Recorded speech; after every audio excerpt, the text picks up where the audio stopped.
Hey guys, welcome back to my channel and welcome to a new vlog. So as always, of course, I got to start off chatting about the weather. I know it's not the most interesting, but I'm really happy to say that the extremely rainy weather that we were having has come to a halt, at least for now. And today is a gorgeous, sunny, bright and shining day. And we're here chatting from my bedroom once again instead of our usual greenhouse setting because my husband is currently outside making progress on the duck house. So he is staple gunning and drilling and nailing and all of those amazing productive things that are unfortunately a little bit too loud for the video. I didn't want there to be too much noise distraction, so we're in here where it's nice and peaceful and quiet. So before we get to talking about what's going on with the garden and what we're going to do today, I did just want to have a little bit of random chat and a catch up with you guys.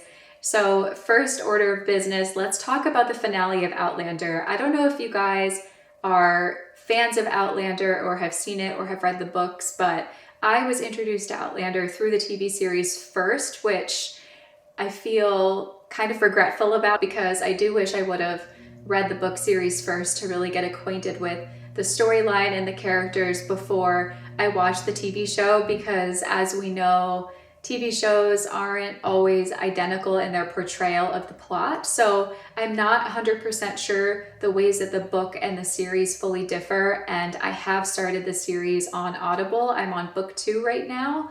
So far it seems to be pretty close for the most part. And if you guys do watch the show and haven't seen the finale yet, or think that you might in the future and don't want the ending spoiled, here is a warning to either pause the video here and skip ahead or tune out for a little bit while I chat about the finale. So leading up to the finale in the final season, there was a lot of emphasis placed on Jaime's potential death in a battle that was to come, that was stated in a book written by Frank, who was Claire's husband from the future that she left behind when she found Jaime. And so we knew that it was probably coming. And the entire finale was so suspenseful because the minute that they went into battle, every second you were just terrified and stressed and anxious that at any moment, any gunshot was going to be Jaime.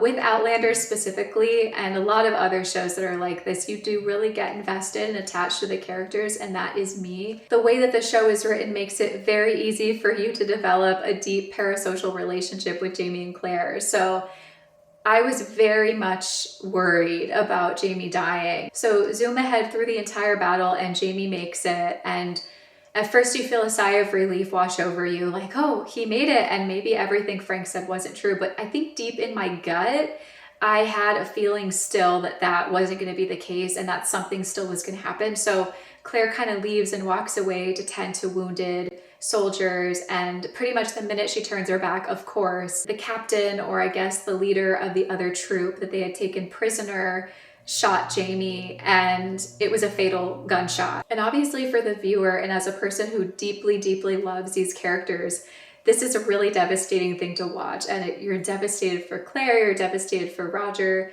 devastated for everyone in the show, every character, even if they're not real, of course. And so this was really, really painfully emotionally to watch, and I immediately started viscerally like bawling and crying. Of course, you're still holding out hope that he's going to make it somehow, but you're also thinking about, again, the kind of prophecy or thing that was said by Frank from the future that he was going to die, and you're sort of struggling with the fact that this has come to fruition. That part was pretty cut and dry for the most part.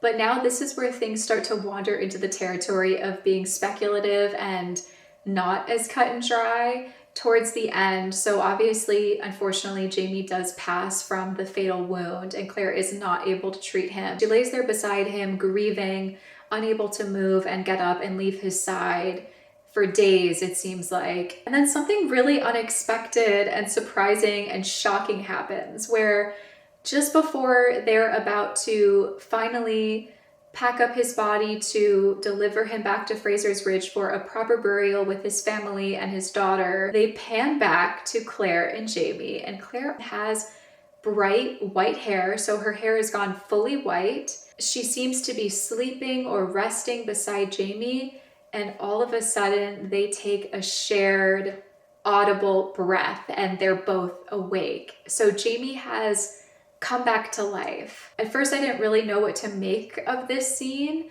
and I wasn't sure if this was somehow like maybe Claire had passed as well with him, and this was sort of their life in the afterlife, or what was really going on. But the more that I sort of stirred on the scene and thought about it, I realized the connection, and they kind of allude to this in the beginning of the episode as well, when they show the look back at previous seasons and previous episodes where they focus on the La Dame Blanche storyline of Claire, the White Witch. And I remembered her discussion with the woman who talked about Claire being a healer potentially, and how her hair would turn white when she came into her full power as a healer. And then I thought back to that scene earlier in the season where she had healed that baby, and I believe that there was a blue light that emanated from that moment. And then I thought of Master Raymond earlier in the series, where she had given birth to Faith and he healed her as well with that blue light happening once again. And something that I did not catch in that final scene that I will have to go back to is people were calling out on social media that there was a blue light that was emanating from Claire before Jamie woke up. So I think that all of this was essentially Claire coming into her full powers as the White Witch and her being able to bring Jamie back to life, which is such an amazing twist to the story. I'm so happy with the ending, at least with that interpretation of the ending. I still think that the ending is up for interpretation based on, what the viewer thinks. And I've seen a lot of theories going around online and on social media about other people's alternate theories and what they believe happened. There's also some things that they showed with like Jamie's ghost, peering up at her in the future at the bedroom window. And I actually went to that scene where that was filmed in Coora, Scotland, which was amazing. And if you haven't seen that video of the Scotland trip, I highly recommend checking it out, because truly that was the most stunning, magical, idyllic place I've ever seen in my life, and I really want to go back. I'm really glad that the finale ended, in my opinion, on a positive note in that way, because honestly, if Jamie just would have died and that would have been the end of it, I don't know if I would have emotionally recovered from that. And it might have tainted what honestly is my favorite series and my favorite story. So I'm very happy about that. And people are saying that this does coincide with the books, but again, I'm only on book 2 and the book series is very long. The books themselves are really big. So it's going to take me quite a while to make my way through to the final book and to that final ending where I can see for myself if I think that it aligns. If you guys are fans of Outlander and saw the finale, I would love to know what you thought, and I would love to know your personal interpretation of that final scene, and if you view it slightly differently, if you agree. I just think it was such a cool ending, and I kind of like that they left it hopeful and they left it up for interpretation by the viewer. Outlander is a series that I know that I will go back to and watch over and over again for the rest of my life. It just is that impactful. Just such a beautiful love story and a story about family. Also gorgeous scenery, like Scotland. Most of the early days are filmed in Scotland, and who doesn't want to just live in that world with Claire and Jamie and experience what life would have been like then. And if you guys aren't Outlander fans, but you are a fan of another TV series that you're really loving right now, I would love to hear about it in the comments. If you have any recommendations for me, or based on the fact that you know that I love Outlander, if you have recommendations that are similar to that series, I would love to check them out. Okay, and now a quick acknowledgement of the Berkey cups that we made in the last video together, the cookie brownie hybrid cups. Those ended up being so good. I still have a few in the fridge and they are so yummy. I love them so much. That will be a recipe that I definitely return back to. I highly recommend that you guys give that one a try. If you are a chocoholic like me, they're very decadent and rich and the texture is lovely. I highly recommend them. Okay, so now that I've sufficiently talked your ear off about Outlander, obviously you guys can tell that I'm a little obsessed with that show. Let's chat about the garden. I am really proud of myself and very happy to report that I finally finished one of my outstanding garden projects that had been on my to-do list since January, and that was to transplant my roses that live in the backyard to the critter fence, as I stated in the last video, and just, you know, on and on for several videos because it's taken me so long to do this activity. Although the rain can be really frustrating to deal with when I just want to get outside and get some things done, it is really nice for making the soil soft and pliable. We have really thick, dense clay soil, and when it's dried out, it turns to a very hard concrete-like substance that's very difficult to shovel through. So moving roses as well in kind of a drought state or a dry soil state is not preferable.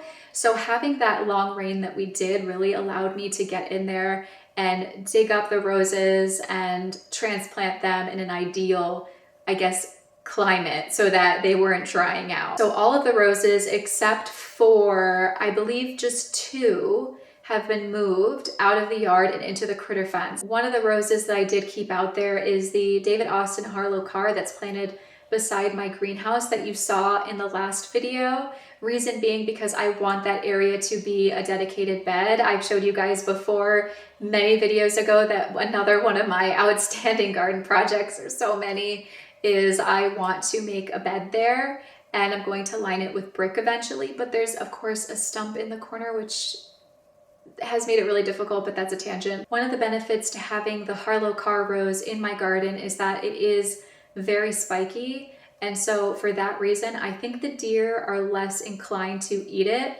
versus a lot of the other roses that I have more of a smoother stem. And I also question if its placement right up against the greenhouse also deters them, because maybe they think that that is a area where humans exist in, so they're more likely to avoid it, kind of like around the deck outside up against our house. And also that one has flourished so well in that location, it would just hurt my heart too much to move it, because I do feel like it would damage the root system at this point. Even though roses are pretty hardy and pretty strong, they can endure a lot, but I do want to leave that one and just see how it goes. And I do think I have one of the roses that I transplanted to the back is a Harlow Carr as well. So I've got the Harlow Carr, and then I have a second one that lives in an obelisk back there, and that is the Saint Swithin rose by David Austin. And this one has a much smoother stem, so unfortunately the deer do enjoy snacking on it, but this one is a climbing rose, and I do not have another structure at the moment where I can have a climbing rose. This is the only obelisk that I've got, and it'd be really difficult to dig up and move because it's pretty deep into the ground at this point. So with that being said, for now it will stay there, and maybe in the future I would love to add a couple of additional obelisks into the critter fence area or other structures for climbing roses. I know I said a couple videos back that I wouldn't purchase any new roses for at least a year. I have mostly been sticking to that goal. However, I was a little naughty, and David Austin just had a Memorial Day 20% off sale on their site, and I did have to snag an Olivia Rose Austin. I wanted to get another Harlow Carr, I know, shocker, but they didn't have them. They were all sold out, and I have an Olivia Rose Austin in the front yard and I love it, so I wanted to buy one more. So we've got one new rose that's coming that we'll plant here shortly together. But yeah, that's my little update on the roses and on that garden project. And I think the next project we'll work on, of course, aside from finishing the duck house, is starting to build out and finish that bed beside the greenhouse that I just mentioned. Now, in terms of the duck house, we're getting very close to being done at this point. The roof is all finished, and my husband is right now, as we speak, working on the sort of resting, nesting area, if you will, for them. I think the majority of the screens are up now on the side of the run area. My husband got the Dutch door up. We just have one more door to install. Was a labor of love for sure, but I cannot wait to show you guys when it's all done. Okay, so now let's talk about the plan for today. Last video I mentioned making Madeleine cookies based on the recipe from that book that I showed you, I think it was Baking and the Meaning of Life by Helen Goh. And I did get all of the ingredients that I need to make them today, so I want to make them together. And I also wanted to try out a simple sun-infused lemon balm tea. We have such an abundance of lemon balm growing in our herb bed by the greenhouse, and I couldn't quite remember if the plant I had beside it was another lemon balm, although it looks slightly different. So I looked back at my notes and it is lime balm. So we have a lime balm and a lemon balm plant. And I love the practice of sun-infusing teas. I just think there's something so romantic about it, and I just enjoy that. So let's go harvest some lemon balm and get it infusing in the sun. It's gonna infuse ideally for about 3 hours. Before we get to that, I just want to say once again, thank you guys so much for your support, and I really appreciate all of the likes and the comments.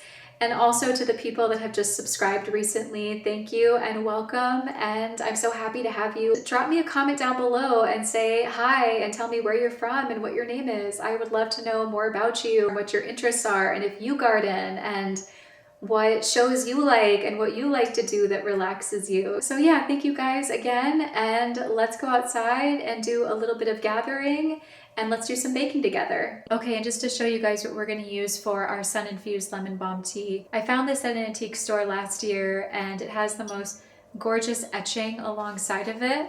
I'll show you up close. It has these sort of flowers etched onto it, and it says it's from Paul Mason Vineyards. So I'm not really sure, I guess, if this itself is an antique piece. It says on this little seal here that it's since 1852. So the item itself might not be an antique. It might be a newer item from the vineyard, but obviously the vineyard's been around for a long time.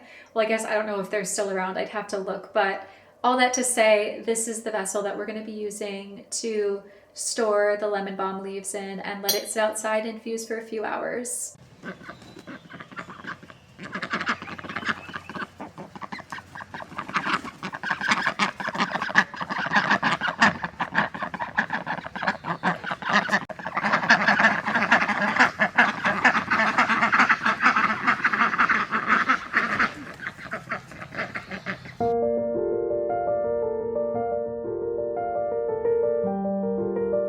We've got some little blackberries starting to come in.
outside after gathering lots of lemon balm leaves.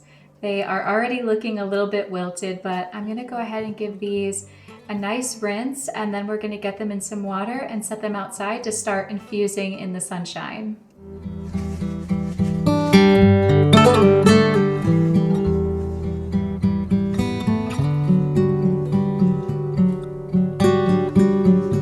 Now I'm just separating the leaves from the stem, and I'm going to add them into the glass jar here.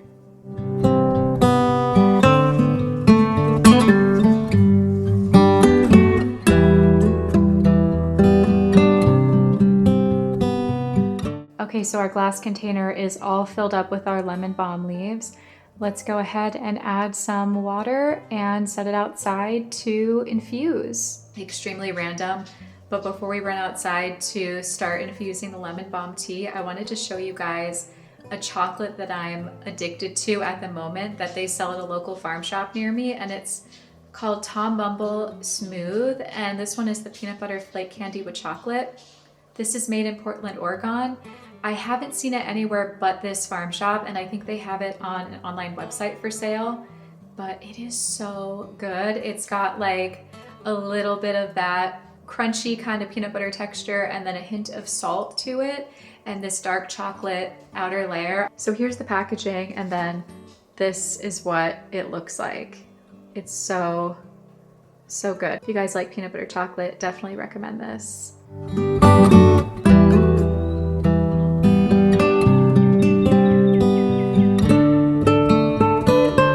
While we wait for our tea to infuse, I really want to go gather some roses.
I didn't show footage of me picking this one because she was downward facing from all of the rain that we got. But look at how fluffy and pretty she is. She's a little bit dirty, but the fragrance is amazing. Look at how many blooms she has. This is Carding Mill by David Austin. So gorgeous.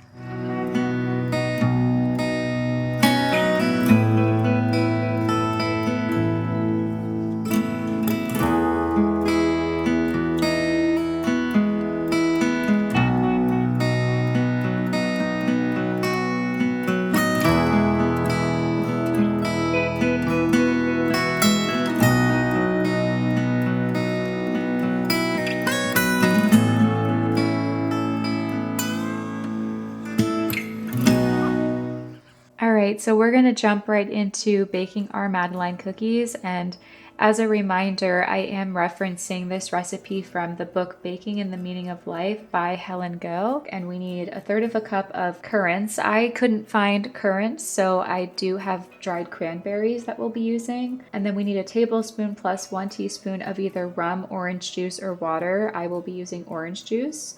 3/4 cups plus 1 tablespoon of unsalted butter, plus extra for brushing onto the pan. Next is 1 1/3 cups of flour plus extra for sprinkling. I will be using my gluten-free flour mix. 1/2 teaspoon of baking powder, 1/2 teaspoon of salt, 3 large eggs plus 1 egg yolk, 1/2 cup plus 2 tablespoons of sugar, 1 1/2 teaspoons of vanilla extract, and then finally the zest of 1 orange. Okay, so the recipe wants us to combine the currants with the rum juice or water first, and because I'm using dried cranberries, I'm going to go ahead and Put those in this bowl, and it does indicate adding these to a separate bowl so it could be set aside, I'm guessing, to kind of marinate and soak in the juice. So now I'm going to grab the orange juice and add that in as well.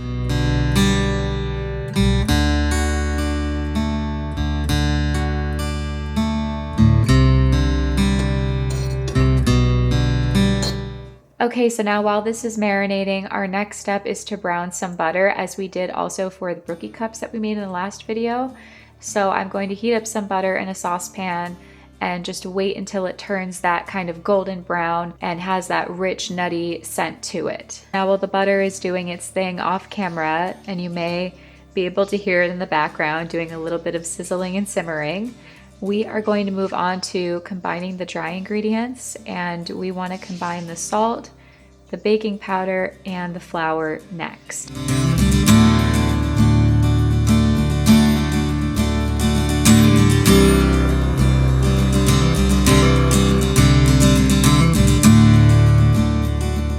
Okay, so our browned butter is done and it's cooling in a separate bowl there behind this one.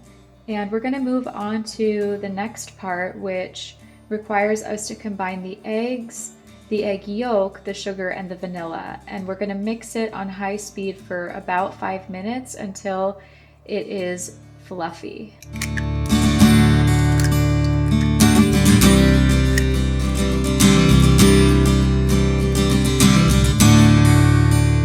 Okay, we've got my arch nemesis again, the vanilla extract. If you guys don't know what I'm talking about, go back and watch my previous baking videos. I think the last 2 times I have failed pouring this vanilla extract, so let's see if I've gotten any better at it. Hey, that was near perfect. Maybe it's easier to pour now that it's less full? I don't know.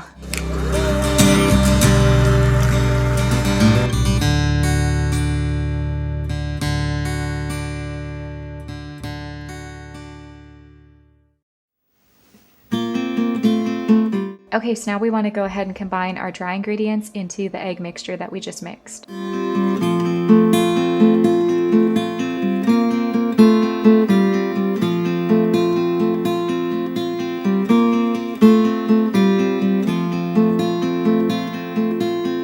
And now we want to go ahead and add in our cranberry and orange juice mix. And now we also need to add in our orange zest.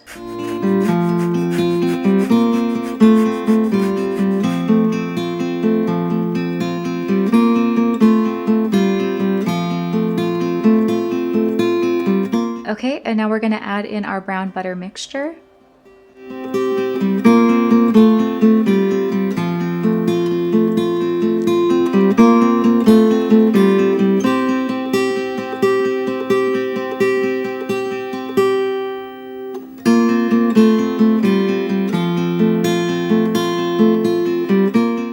To go ahead and put it in the refrigerator for at least an hour. Okay, so our batter has been in the refrigerator for an hour, and now I'm going to add the batter into the pan. And first, I do want to coat each little mold with some butter, and we're going to sprinkle some flour on top as well to prevent sticking. You'll see I have this Madeleine pan here. I got this online. I will put the name of the store and the product in the description box below for you guys if you're interested.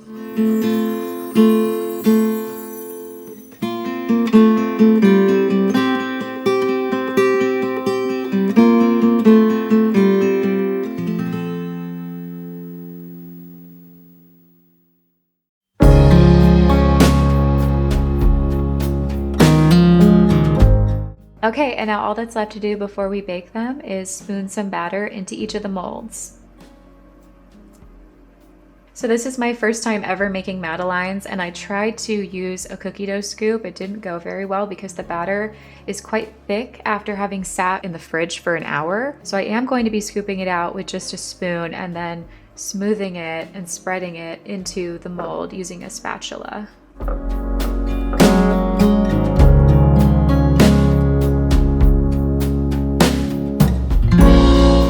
Okay, this is proving to be more challenging than expected because of the batter being so thick. I kind of wish the batter was runnier. Like if we would have poured it in before it went into the fridge, I think this would have been much easier. If you guys have any tips for Madeleine cookies and how to make this process easier, I would love to know, so please let me know in the comments.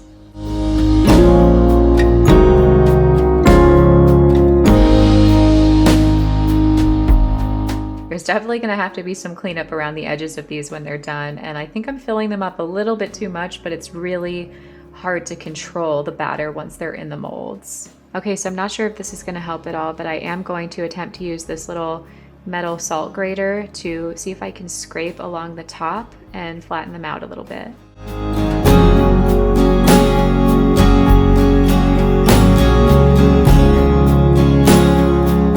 Okay, that method actually worked fairly well. We are gonna bake them now at 400 degrees for 10 minutes. And I have a lot of batter remaining, so I can definitely make many more of these over the next few days. Okay, so they are out of the oven and I popped them onto a piece of parchment paper while they cool. And I'm just going in with a knife now and scraping along the edges to clean them up. They're surprisingly not that difficult to clean up, and they came out of the mold very easily, which is great. The only thing is, as you can see, a couple of them are a bit more browned than I think they were supposed to be, but I think they were supposed to be more like, oops, like this color here, like this mid kind of light golden brown. But either way, this is the first batch I've ever made, so I'm pretty pleased with them and I'm excited to see how they taste. They smell amazing. So let's finish cleaning them up and then I'm going to sprinkle some powdered sugar on the top.